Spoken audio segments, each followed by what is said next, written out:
ബംഗ്ലാദേശിലെ സ്ഥിതി അതിരൂക്ഷമായിക്കൊണ്ടിരിക്കുകയാണ്. മൈമൻസിംഗിൽ ദീപു ചന്ദ്രദാസ് എന്ന യുവാവ് ആൾക്കൂട്ട ആക്രമണത്തിൽ കൊലപ്പെട്ടതിൽ പ്രതിഷേധിച്ച് ദില്ലിയിലെ ബംഗ്ലാദേശ് ഹൈക്കമ്മീഷന് മുന്നിൽ വൻ പ്രതിഷേധമാണ് നടക്കുന്നത്. വിശ്വ ഹിന്ദു പരിഷത്തിന്റെ നേതൃത്വത്തിൽ മറ്റ് ഹിന്ദു സംഘടനകളെയും കൂട്ടിയാണ് പ്രതിഷേധം സംഘടിപ്പിച്ചത്. Durgabai Deshmukh south campus metro സ്റ്റേഷന് സമീപം തടിച്ചുകൂടിയ പ്രതിഷേധക്കാർ ഹൈക്കമ്മീഷൻ ഓഫീസിലേക്ക് മാർച്ച് ചെയ്യാൻ ശ്രമിച്ചു. ഹൈക്കമ്മീഷന് സുരക്ഷ ഏർപ്പെടുത്താനായി ശക്തമായ സന്നാഹങ്ങളാണ് പോലീസ് ഏർപ്പെടുത്തിയത്. പോലീസിന് പുറമെ അർദ്ധ സൈനിക വിഭാഗത്തെയും വിന്യസിച്ചു. ബംഗ്ലാദേശിലെ താൽക്കാലിക സർക്കാരിനെതിരെ രൂക്ഷമായ മുദ്രാവാക്യങ്ങൾ ഉയർത്തി ബാരിക്കേഡുകൾ മറികടന്ന് മുന്നോട്ടു പോകാൻ ശ്രമിച്ച പ്രതിഷേധക്കാരെ റോഡിന് കുറുകെ ദില്ലി ട്രാൻസ്പോർട്ട് കോർപ്പറേഷൻ ബസ് നിർത്തിയിട്ട് ദില്ലി പോലീസ് തടഞ്ഞു. ഇടക്കാല സർക്കാരിനെതിരെ മുദ്രാവാക്യം വിളിക്കുകയും ഹനുമാൻ ചാലീസ ചൊല്ലുകയും പ്രതീകാത്മകമായി കോലം കത്തിക്കുകയും ചെയ്തു.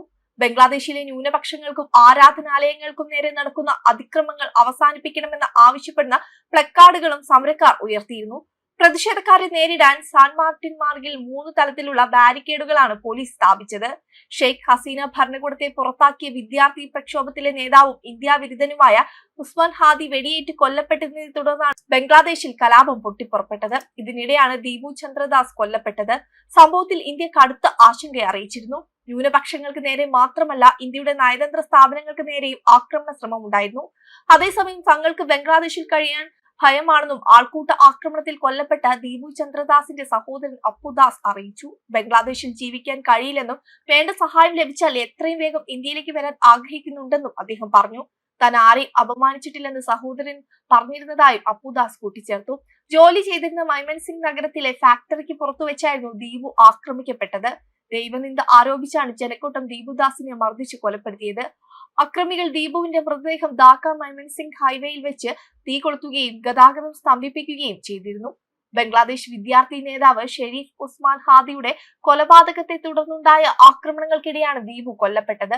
ബംഗ്ലാദേശിൽ ഉടനീളമുള്ള ന്യൂനപക്ഷ വിഭാഗങ്ങൾക്കിടയിൽ ഈ സംഭവം വീണ്ടും രോക്ഷം ആളിക്കത്തിച്ചു. ഇടക്കാല സർക്കാർ ദുർബല സമൂഹങ്ങളെ സംരക്ഷിക്കുന്നതിൽ പരാജയപ്പെട്ടുവെന്ന് അവർ ആരോപിച്ചു. ഹിന്ദു സംഘടനകളും മറ്റ് ന്യൂനപക്ഷ സംഘടനകളും ഇതിനെതിരെ ധാക്കയിൽ ഒരു മനുഷ്യച്ചങ്ങല രൂപീകരിച്ച് പ്രതിഷേധിച്ചു.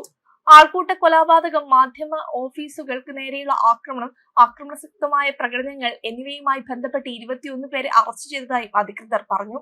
വെബ് ഡെസ്ക് കർമ്മ ന്യൂസ്.